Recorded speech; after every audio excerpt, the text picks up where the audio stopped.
Greetings from the past before the time travelers, and welcome back to another episode of The Ladder. My name is Ty, and we left off with Marianne in the library, and let's see where this is heading.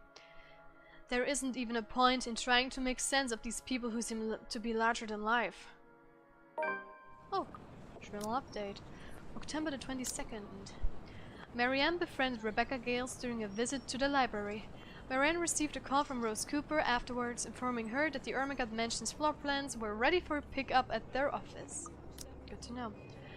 As it looks like I'm on the clock starting today, I might as well eat. Grabbing some fish and chips from one of the street food stalls, I find a table to spend time of a copy of Marquise de Sade's The Crime of Love, since Rebecca left with the book I wanted. I've read this one before, along with the rest of his works. This would be the 18th time, in fact. But it's always nice to read through it again when I don't have the time to enjoy something new. Besides, when you're dealing with people so filthy rich that they just end up plain filthy, you need the good old Marquis' sound advice. La blessure se trouvant sans aucune sorte de conséquence. I can't speak French. The wound being without any consequence. Of course, it's folly to think that things have no consequence when everything actually does. Briary Reality Corporation Luxburn branch isn't too far off from the city center, just a few blocks away, and I can easily eat and walk. I'd rather use the time to rest before I go into a flurry of activity. No doubt, there will be so much to do once we get hands-on with the mansion. Still a lot better than working on another condo, at least. True story. Surely, no matter how much BRC and the old owners put into the restoration and preservation of the place, any big repairs would be superficial at most. I'm quite certain that, in their haste to sell the property, they did a rush job. It isn't an infrequent thing to be, despite how it is frowned upon. There will be a lot of hidden issues that I will need to weed out, and I have to make sure I find every single one of them, especially the more serious damages. Structural integrity is definitely one on top of the list we will have to consider. The building might look sturdy, but is centuries old. That alone will likely pose a few problems here and there, but limitations on what we can do. Besides, despite how much I detest these rich snobs, they can pay rather handsomely, so long as I do an excellent job and do more than necessary. Those two things always made sure the referrals kept coming. I don't even have to hunt down projects for myself. True. When I do go up to BRC's office, I can't help but stop and stare when I enter the building. With the lunch hour closing, employees should have been back already if they still aren't flittering through the floors. I get that it's a Saturday, that people probably feel tired and lazy to be working on a weekend. But they're still on the clock, and not bumming about wasting company time on extended lunch breaks and cigarette sessions. The office is spacious, as it is with these big corporations. Each person is given the little space of what's usually a 2 by 2 meter cubicle. There is a lot more empty chairs than there are actual people working at their desks. It reminds me far too much of my last day at Perskova Projects during the massive layoffs due to the Irish economic crisis. But it isn't just that, though. Everything is quiet as a grave. It's as if these people are merely ghosts. Speaking of ghosts, Santos comes in through the door, looking as if she's just seen one. She looks at me, wide-eyed like a deer caught in the headlights, ready to bolt at any moment. I'd ask out of concern, but I feel it's not my position to do so. What if it's something personal? I'd simply be overstepping my boundaries. Really, it's none of my business. I presume that Miss Cooper told you why I'm here, Miss Santos? Huh? Oh, yeah.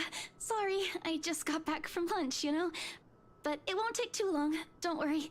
Of course it won't. This whole project has established itself to be a matter done in haste. I do hope it doesn't mean that people are being careless in their duties.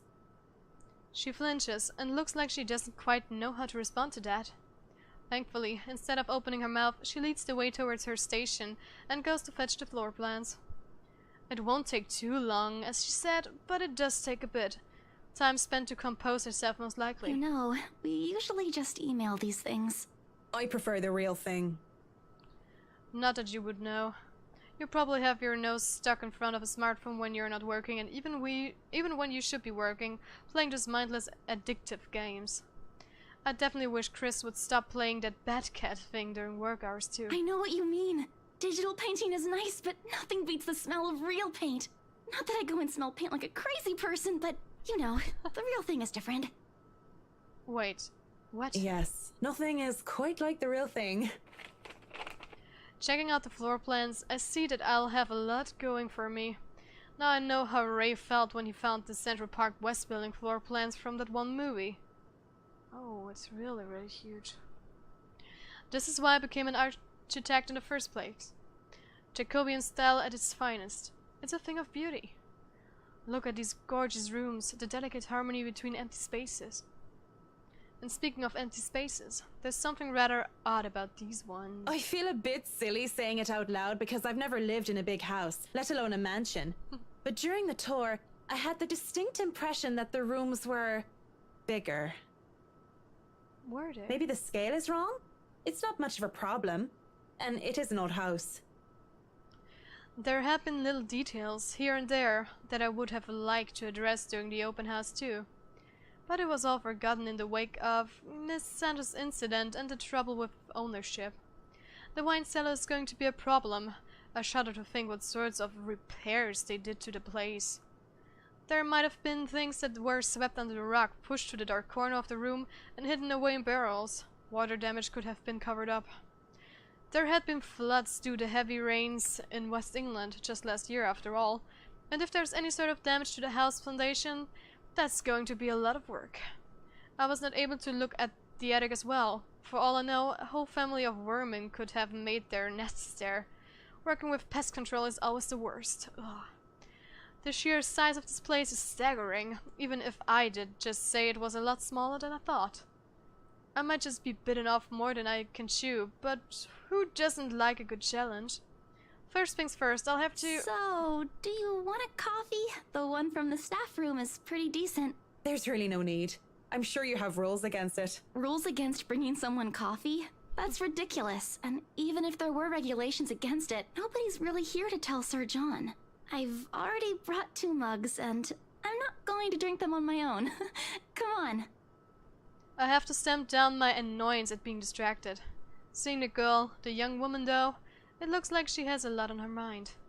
If babbling is her way of dealing with stray thoughts, I'm not really the one she should be babbling to. How should I respond? Save? I don't have time for this. You have something to say? Oh my god, we maxed out Isabella. I wonder if that's a good thing? I don't know. I give her time to speak up, but when she just stares, I clear my throat. Yes? You have something to say? As embarrassment creeps up on her face, I snatch one of the coffees from her and take a sip. Too hot. Just thinking and speaking off the record, it must be fun what you do. You go to people's houses and you make them, well, pretty. You're sharing your art with them. It's a little bit more complex than that, but if you put it that way, it is fun. I wouldn't have done it for 7 years if it wasn't a little bit fun, I guess. These big clients always have paintings in their homes. Do you have a supplier for art pieces? Okay. I didn't expect to hear such question from her, seeing how well she handled herself yesterday. I didn't doubt then why she was assigned to an important sale like the Ermengarde mansion, despite the little accident she had. Now she just looks too young, too nervous and unsure of herself, although her enthusiasm must make up for that in spades. In fact, I wouldn't have believed it if she had introduced herself the way she is at the moment. Why, watching her now, she actually looks like she should still be in college. Acts a bit like it too, when I think about it. I thought she was a teen slumming it out in the mansion when I first saw her there, lying on the ground. Surprise, surprise, she turned out to be one of the estate's agents handling the property. The clients usually support artists of their own choice. If they don't, I'm always happy to refer those that I know. That's cool. They're very picky.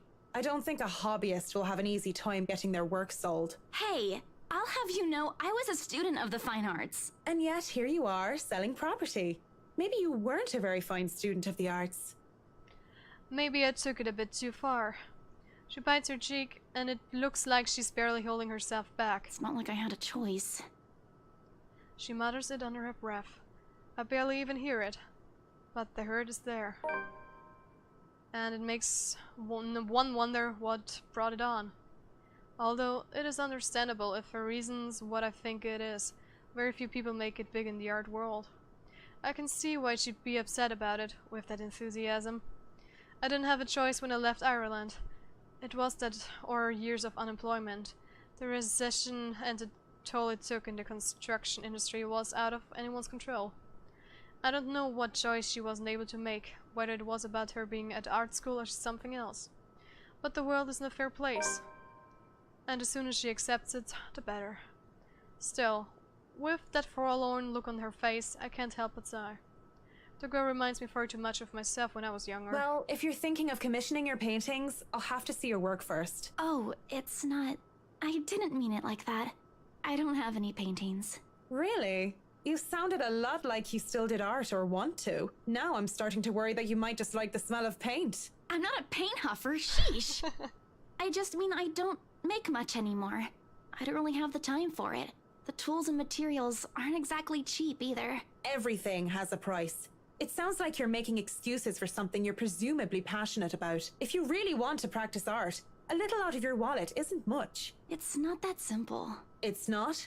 Life's simple. People just like to make it complex. Speaking off the record, I have some advice for you, kid. Either go for what you want, or stop thinking about it when you have something else. That is unless you enjoy making yourself miserable.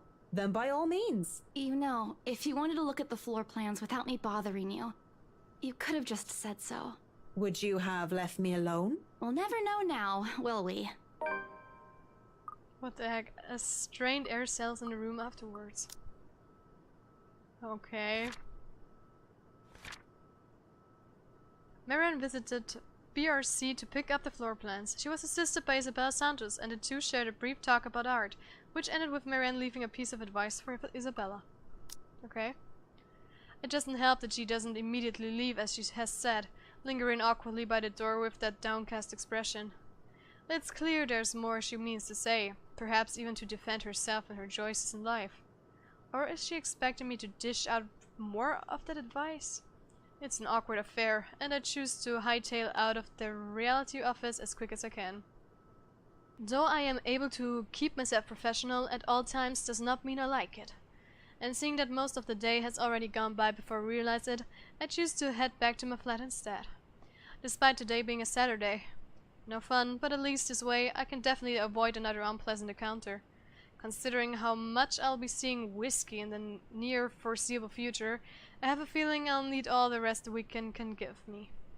For the first time in a long while, excited as I am to work on the mansion, I cannot wait to be over and done with this project.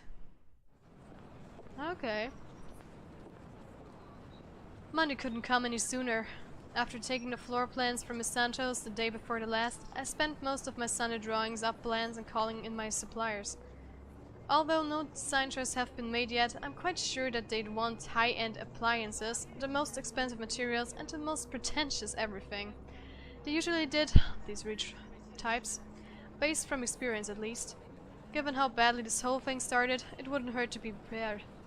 I have to check myself, make sure I'm not playing with my gloves as one of the other building tenants takes the elevator up with me. It makes me self-conscious when the woman's eyes go over me, and I'm sure she was going to point out some perceived flaw in my physical appearance. But I'm safe from being paranoid when they went off a few floors later. Still, the ride up to my floor is nerve-wracking. The rides lift at the very top of the penthouse, the cream de la cream when it comes to condominium and urban living. Just getting access to the place is an ordeal of its own. I had to jump so many hoops, so many security checks, and just to secure a keycard. Not only because of building management, but because of the ride's personal security. It sometimes feels like I'm being interrogated for a crime and not visiting a client at their home. Even when their personal assistant called in to help out and verify my presence, the progress is gravitated rather than hastened. Speaking of the devil. Johans! Hi. The elevator door opens and I'm greeted by none other than Whiskey's not so little lackey. I do apologize if I kept Mr. and Mrs. Wright waiting, but I'm here now and I'm ready, so if I may, where are they? They've just woken up, but they should be down soon. I'm surprised to see you made it through security. And only 5 minutes late. You said I'd be through security soon, and it took half an hour. Define soon in this context. I'd make myself comfortable if I were you. Wow. I'm going to go and put the kettle on. About the tea, I don't want to intrude or anything. The sir does not like being woken up by the whistling. But who am I to deny tea to a guest?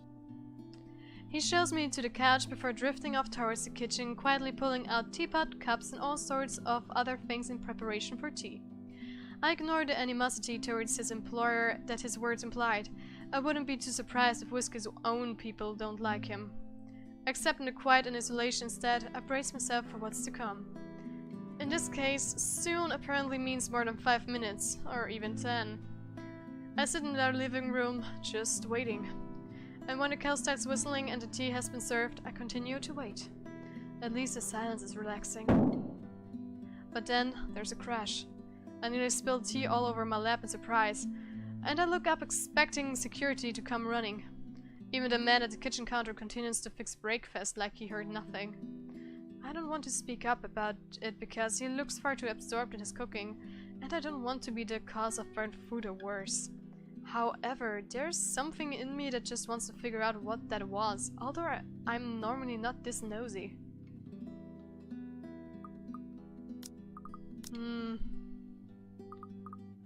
I don't know what I should do. Sorry, I needed a drink. My throat is getting real sore right now. I want to continue waiting because it's not nice to snoop around in others' houses. And it would be really, really awkward if she would sneak up on someone dressing or something like that. I have no business with it. These rich people usually value their privacy above all else, after all. Unless, of course, they are posting pictures on social media, bragging about what good people they are for allowing themselves to be interviewed for some magazine. Then again, the whole reason I'm in this mess is because I don't give two shits about what's going on with people like them. And I'm not going to get caught snooping about and be accused of some imagined wrongdoing. I'm not going to be some busybody detective wannabe and run off to investigate, whatever that was. It's probably just something mundane anyway, like a lamp falling over. I'm just going to sit here and wait for Mrs. Wright. With my tea. In complete silence. Could I at least put the telly on? I didn't really expect him to answer. If he hadn't heard the crash, I doubt he would have heard me. As long as you don't watch some silly soap opera. I guess he didn't hear it because it was maybe something else? The LBC News would be fine. The William Walker show is on too if you prefer that. Not that I watch it, but my husband does. The remote is under the coffee table. Oh, sure. Maybe I'll be lucky and catch the doc on. I heard they're having reruns of the classics and I want to see the second meet sixth in Spain. If not, just the news then. Thank you. I'll let you get on with your cooking now. Did he just ignore the crash a while ago then? Whatever. Fetching the remote, I turned the TV on in the hopes of filling the silence. Trying to, anyway, because the thing won't turn on. And doesn't that make the silence more awkward or what? I know I might not be the best with tech, but I'm sure I can work a simple television remote. The batteries must be dead.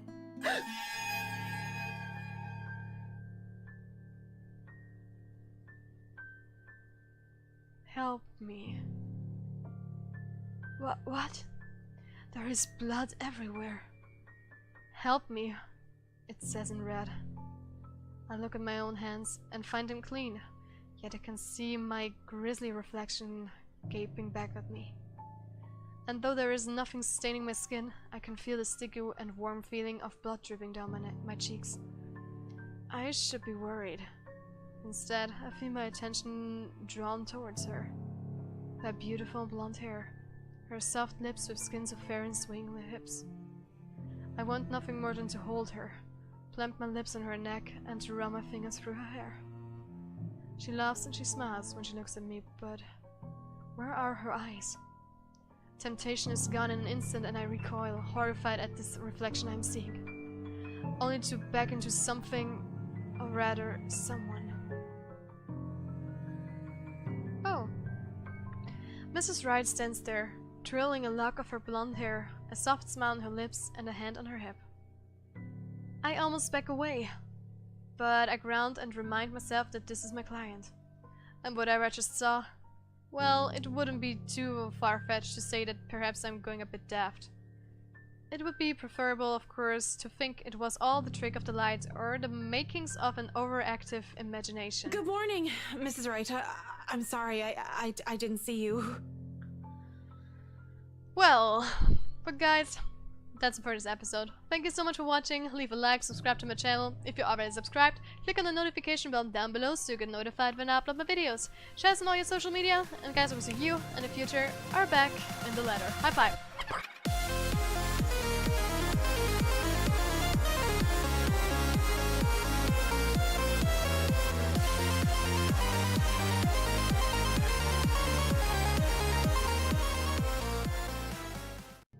I wonder what happened to her girlfriend?